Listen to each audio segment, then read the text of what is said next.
দিনমজুর থেকে রাতারাতি কোটিপতি তেহট্টের এক বাসিন্দা। লটারিতে 1 কোটি পেতেই পুলিশে তুলে নিয়ে আসলো থানায়।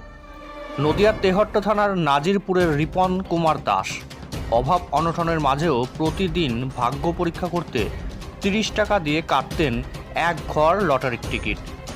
মাঝে মধ্যে ছোটোখাটো পুরস্কার পেলেও নিজের কপালের কথা চিন্তা করে কোনোদিনও নজর দেবার সাহস পেত না রেজাল্টের ওপরের নাম্বারে। লোকের বাড়িতে দিনমজুরের কাজ করতেন রিপন। প্রতিদিনের মতোই রিপন গত 20 তারিখেও লটারির টিকিট কেটেছিলেন, আর তাতেই বাজিমাত। 30 টাকায় 1 কোটি জিতে কোটিপতি হলেন তিনি জানান, আমি লটারি কেটে মেলানোর আগেই আমার ভাই আমাকে ফোন করে বলে আমার 1 কোটি টাকা হয়েছে। এরপর পুলিশে জানতে পেরে আমাকে থানায় নিয়ে আসে, যাতে কোনো রকম সমস্যা না হয় সেই জন্য।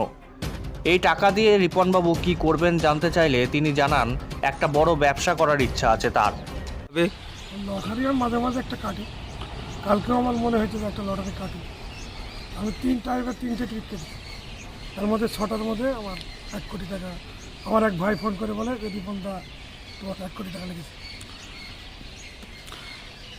তারপরে কিভাবে জানতে পারলেন যে আপনার টিকিটটা বেঁধেছে? আমার এক ভাই আমাকে ফোন করে বলে যে তোমার 1 কোটি টাকা হয়েছে। তারপরে আমাকে পুলিশ নিয়ে আসে, নাজিরপুর থেকে তুলে একটু থানায় সেফটি করে দেয়। আচ্ছা, মানে আপনি কি প্রথমে থানায় গিয়েছিলেন যে আপনি? আমি মামার বাড়ি ছিলাম, আমাকে মামার বাড়ি থেকে নিয়ে এসছে। তারপরে থানায় কখন এলেন? কালকে মামার বাড়ি থেকে আমাকে পুলিশে নিয়ে এসছে, নিচে থুয়ে গেছে। তা কটার দিকে এসছেন থানায়? থানায় মোটামুটি কত 8টা 8:30 বাজে এখন। আচ্ছা, আপনার বাড়িতে কে কে রয়েছে? বাড়িতে আমার মা বাবা আছে, বউ আছে, ছেলেপিলে আছে। আপনার সন্তান কটি? আমার এক ছেলে এক মেয়ে। আচ্ছা, আপনার কি অভাব অনটনের সংসার ছিল? আমি মুটে গেলে কাজ করি। কিসের কাজ করেন? লেবারের কাজ করি। আচ্ছা, মানে লেবার খাটেন, তাই তো? লেবার খাটি। এই যে এইটার টাকাটা পাওয়ার অনুভূতি কেমন? টাকা পেলে কার না ভালো লাগে? 1 কোটি টাকা পেলে কার না আনন্দ হয়? সেরকম আমার আনন্দ হচ্ছে। পরবর্তী কি করতে যাবেন এই টাকা নিয়ে? দেখি, ব্যবসা করার চেষ্টা আছে। আর কি কি করতে চান এই টাকা নিয়ে? পরিবারের অভাব যদি ঘুচে যায় সেরকম একটা চেষ্টা করবো ব্যবসা করার। আপনার নাম? রিপন কুমার দাস, বাড়ি? নাজিরপুর।